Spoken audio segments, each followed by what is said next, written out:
tous et bienvenue dans cette vidéo où aujourd'hui on va parler d'une arme peu commune en France, le Johnson M1941.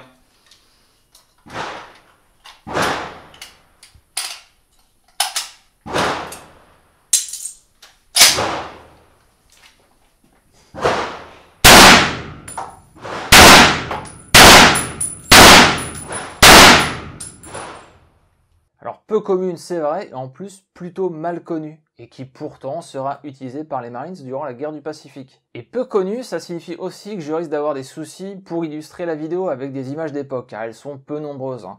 Et même dans le bouquin qui fait référence sur le sujet. Alors honnêtement, ce livre n'a pas été une partie de plaisir à lire. Ok, il est très complet sur le sujet, et toutes les infos concernant l'entreprise Johnson et les différents produits qu'ils ont fabriqués y est présent. Et bien détaillé. Mais le livre reprend surtout la correspondance de Melvin Johnson. On a toutes les phases du développement, j'oserais dire, quasiment jour par jour. C'est pas très fun à lire, donc je pense que dans certains cas, je vais aller à l'essentiel et faire au mieux concernant les illustrations. Le fusil Johnson est l'œuvre de son créateur dont il tire le nom, Melvin Maynard Johnson. Vous le connaissez probablement déjà, et je vous en ai déjà parlé dans la vidéo sur la R10, puisque Johnson a travaillé avec Stoner chez Armalite. Et pour rappel, Stoner a copié la culasse rotative à plusieurs tenons du fusil mitrailleur de Johnson.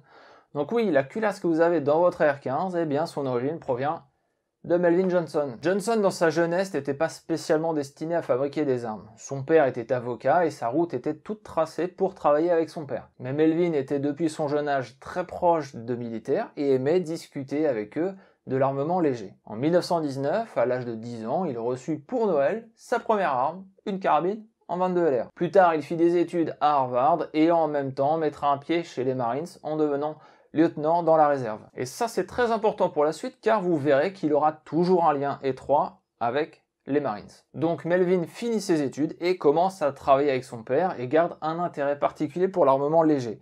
Quand en 1934, une association nommée The United Automatic Rifles Corporation le contacte pour lever des fonds pour le développement d'un fusil semi-auto. Cette rencontre n'est pas vraiment le fruit du hasard car il faut bien comprendre que Melvin à ce moment-là donne des conseils juridiques dans l'entreprise de son père et en plus écrit sur son temps personnel des articles sur les armes, tout en étant lié avec l'unité des Marines. Donc ils vont lui présenter un prototype qui serait un Springfield 1903 très simplement modifié pour tirer en semi-auto.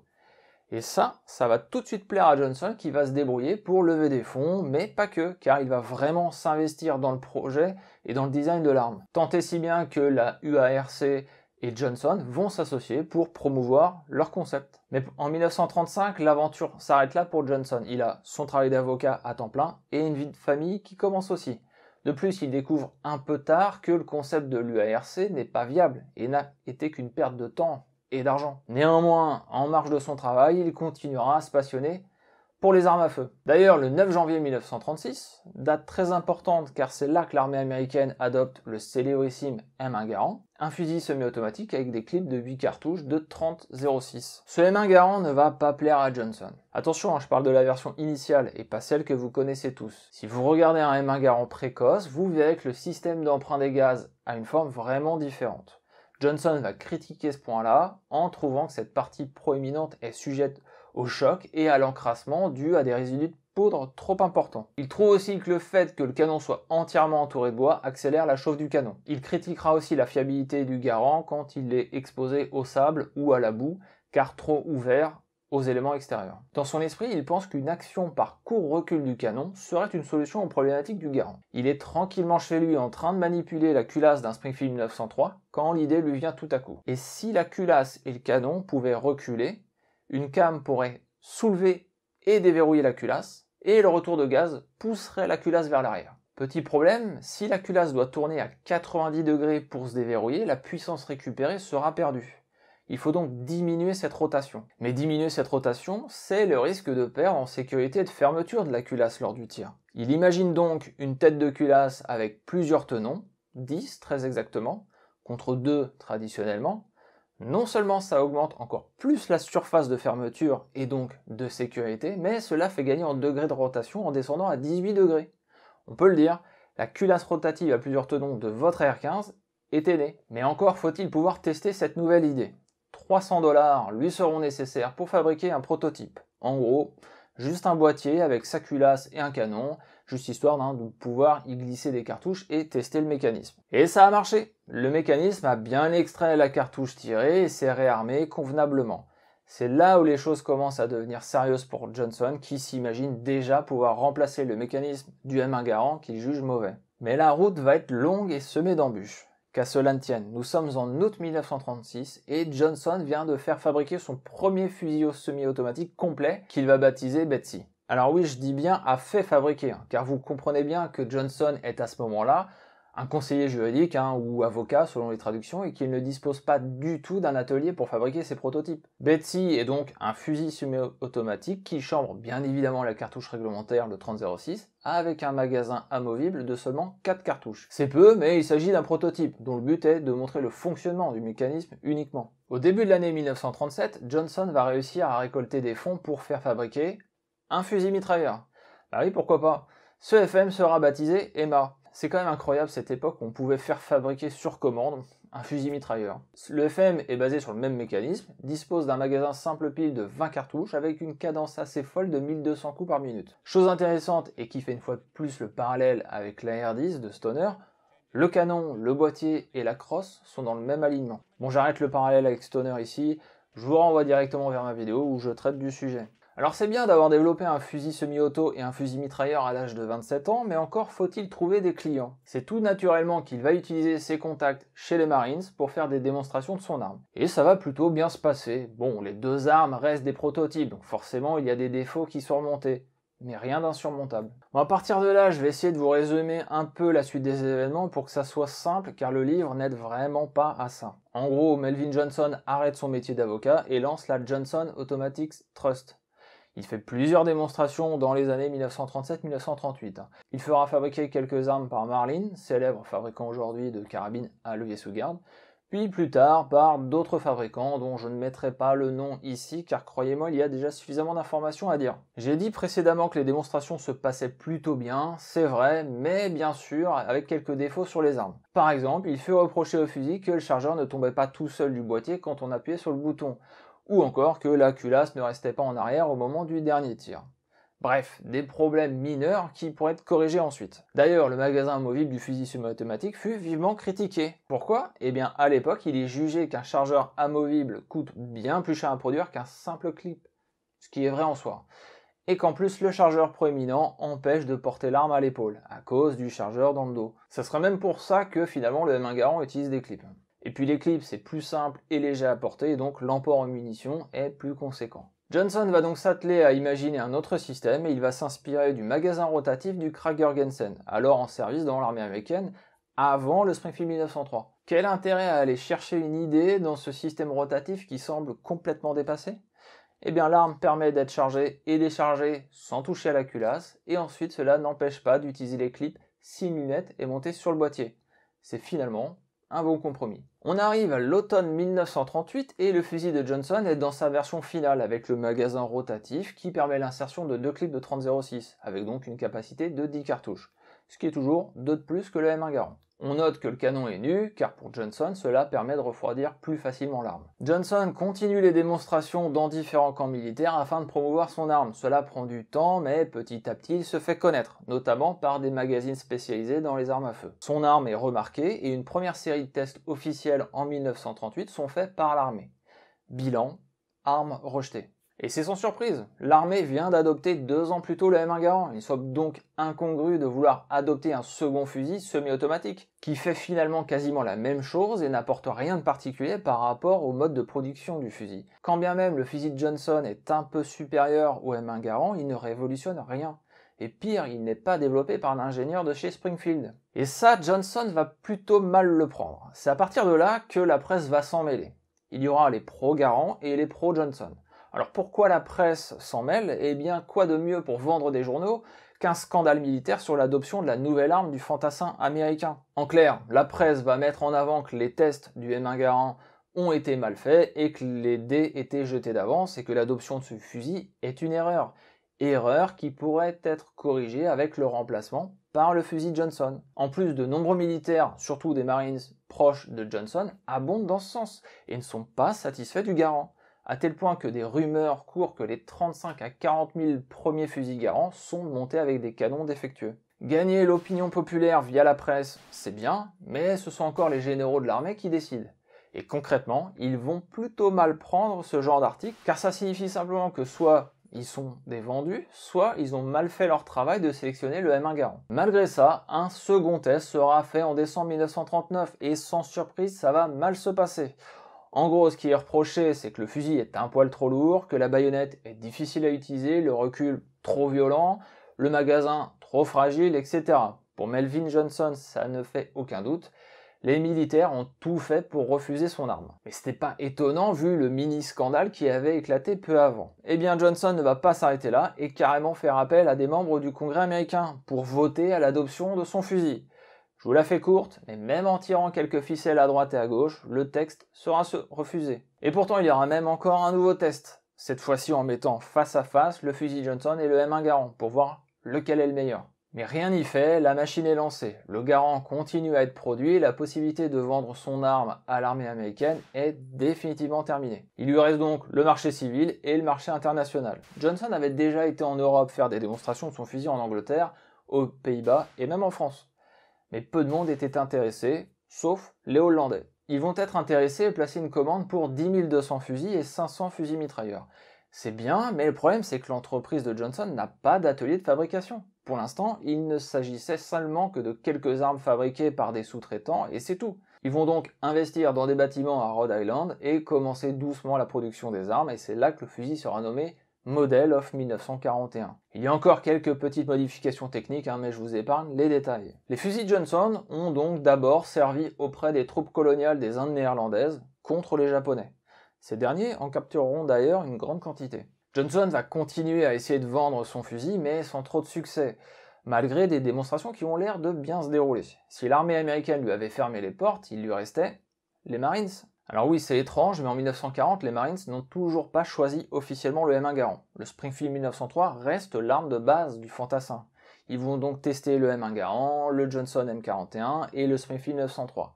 Et aussi fou que ça puisse paraître, les Marines vont décider de rester avec le 1903. Ça se voit sur les photos d'époque où l'arme en début du conflit est très présente. Mais une nouvelle unité chez les Marines recherche une arme légère et automatique, les parachutistes. Ils vont donc tester le FM, nommé aussi M1941, et considérer sérieusement son adoption. Car le problème c'est que le bar 1918 est bien trop lourd et encombrant pour un parachutiste. Le duo Johnson M1941 et Rising M55 pour un déploiement rapide sur le terrain sera validé. Mais bon, ça va prendre du temps administrativement, et coup de bol pour Melvin Johnson, l'attaque de Pearl Harbor le 7 décembre 1941 amène les États-Unis à entrer dans le second conflit mondial. Il faut donc des armes en quantité et tout de suite.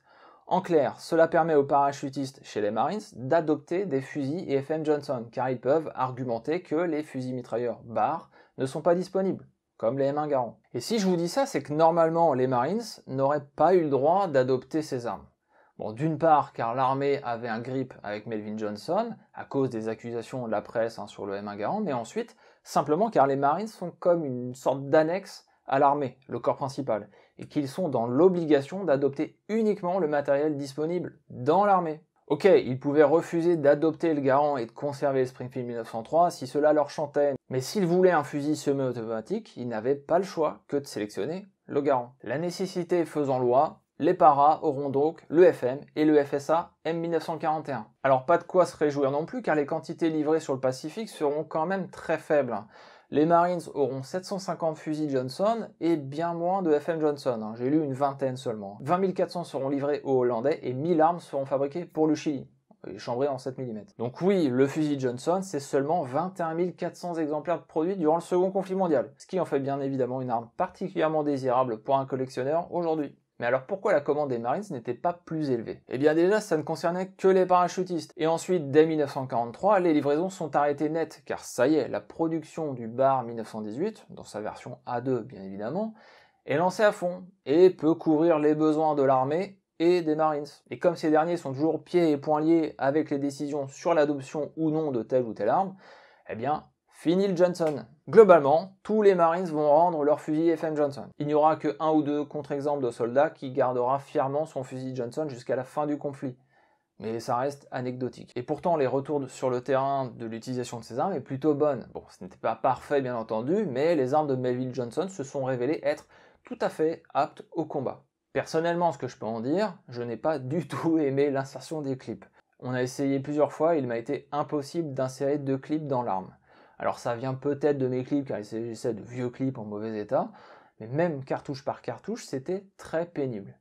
Ensuite, le démontage de la culasse pour le nettoyage a franchement été difficile à effectuer. Alors certes, son propriétaire et moi n'avons pas été formés au démontage du Johnson, mais je peux vous assurer que ce n'était pas intuitif du tout. Concernant la partie tir, c'est pas désagréable du tout. La détente est bonne, mais la prise de visée est assez particulière.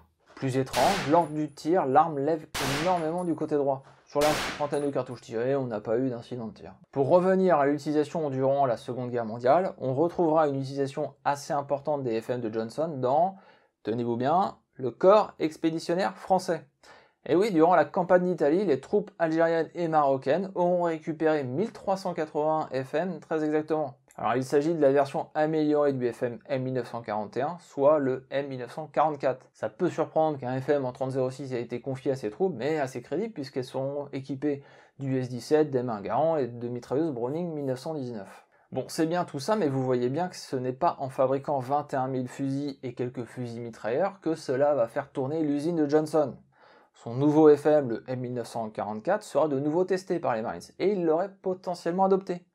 Mais l'armée, elle, n'était toujours pas intéressée pour remplacer le bar. Finalement, la fin de la guerre arrive et l'intérêt pour les armes de Johnson cesse rapidement. Pendant le conflit, il aura essayé de diversifier ses activités en fabriquant des projectiles de 20 mm ou des canons pour les fusils US-17 qui étaient disponibles en stock. En parlant des projectiles de 20 mm, Melvin Johnson travaillera sur un canon automatique du même calibre pour les avions. Malheureusement, ça n'aboutira pas. On peut citer aussi un mortier sans recul, un FM alimenté par bande, etc. Bon, bien sûr, après-guerre, l'entreprise essaiera encore de vendre ses armes à l'étranger, mais sans trop de succès. Point amusant tout de même, le jeune État israélien fera une copie du FM 1944, le Dror. Alors, clairement, il y a de l'inspiration du M1944, mais en fait, Johnson ne touchera pas un centime sur la fabrication du Dror. Car en fait, c'est un ancien de chez Johnson qui a vendu les plans en 1945 à des agents israéliens. On peut dire que Johnson n'aura vraiment pas eu de chance. Il a conçu un fusil semi-automatique de qualité, mais se verra fermer les portes de l'adoption car le M1 Garand était déjà adopté et lancé en production. Et les Marines ne pourront pas non plus adopter ces armes à grande échelle car la polémique dans les années 38-39 entre le Johnson et le Garand, lui aura fait plus de tort que de bien. Et après-guerre, malgré une tentative de diversification des activités, le marché civil sera plutôt fermé. Peu de civils sont intéressés par un onéreux Johnson M1941 et encore moins un fusil mitrailleur. La firme est dissoute en 1948, faute de ressources. Il faut bien comprendre que Melvin Johnson tenait plus de l'ingénieur que du chef d'entreprise. C'est un inventeur. C'est pourquoi il trouvera une place en tant que directeur du développement des armes chez Winchester en 1949. Il va contribuer à de petits développements qu'on ne connaît pas plus que ça et surtout se prendre en grippe avec David Marshall Williams, l'inventeur du piston de la M1 Carbine. Visiblement, les deux personnages avaient un ego assez fort et les ateliers de chez Winchester n'étaient pas assez grands pour tous les deux. Mis à part ça, il travaillera aussi pour le Pentagone à partir de 1950 comme consultant pour l'adoption du 7,62 OTAN comme munition standard des membres de l'OTAN. Et ainsi dans les phases de réflexion autour du nouveau fusil de combat des États-Unis, le M14. 1954, il intègre Armalite pour travailler avec Dorchester, Sullivan et bien entendu Stoner sur la R10. Si vous vous rappelez ma vidéo sur la R10, mais l'arme avait été testée aussi par Springfield Armory et quelque peu malmenée, jusqu'au moment où le canon explosa au bout de 6000 cartouches environ. Eh bien, il se trouve que Melvin Johnson avait, disons, un tempérament assez fort. Et suite à ce test, il a appelé directement les techniciens de chez Springfield pour les insulter. Ça a dû le soulager un petit peu sur le moment, mais le mal était fait. Et ça n'a pas vraiment aidé Armalite par la suite. Tant et si bien qu'à partir de ce moment-là, Johnson n'eut plus que le rôle d'écrire des articles dans les journaux pour vanter les mérites de la R10. Bon, de toute façon, je vous ai déjà parlé de la fin de la R10 dans la vidéo. Autre point amusant de la vie de Melvin Johnson, mais il a travaillé aussi chez Dardick Corporation. Mais si vous savez ce pistolet super moche qui tire des munitions carrées. En fait, David Dardick avait déjà bossé avec Melvin à la fin des années 40 et il l'a recruté pour son propre projet, qui s'arrêtera en 1960. Pas de problème pour Johnson, qui continue ses projets pour créer une nouvelle fois sa société. Et cette fois-ci, qui essaiera de créer une sorte de carabine M1 dans un carabine plus puissant en 224. L'arme est nommée la Spitfire et est surtout connue dans sa version police avec cross-squelette rabattable. Il avait même reçu une commande de la part de la police de New Haven au Connecticut, mais le sort s'acharne contre lui puisque les sous-traitants ne sont pas prêts. La guerre du Vietnam bat déjà son plein et les petites armes de Johnson n'est pas prioritaire dans les fabrications. Entre les investissements conséquents et la perte de temps, l'entreprise fait faillite en 1963. Nouveau coup dur pour Melvin Johnson, alors âgé de 54 ans. Il décédera d'ailleurs peu de temps après, en 1965. L'un de ses fils tentera tant bien que mal de relancer les ventes de la carabine Spitfire, mais ça ne prendra pas mieux. On peut dire que Melvin Johnson n'a pas choisi la voie la plus facile. Il aurait pu se contenter de paisiblement reprendre l'affaire paternelle et continuer son métier d'avocat, mais au lieu de ça, il a choisi d'être concepteur d'armes à feu, ce qui, même dans les années 30, n'était pas facile. Et même tous ses projets après-guerre seront un échec. Néanmoins, on peut ignorer que son travail n'est pas tombé dans l'oubli, car indirectement, une des armes les plus célèbres aujourd'hui, l'AR-15, emprunte directement son idée révolutionnaire de tête de culasse à multitenons. Tout ceci étant dit, je clôturerai la vidéo sur cette question. Si vous aviez le choix en 1941, vous prendriez quoi? Un M1 Garand ou un M1941 Johnson?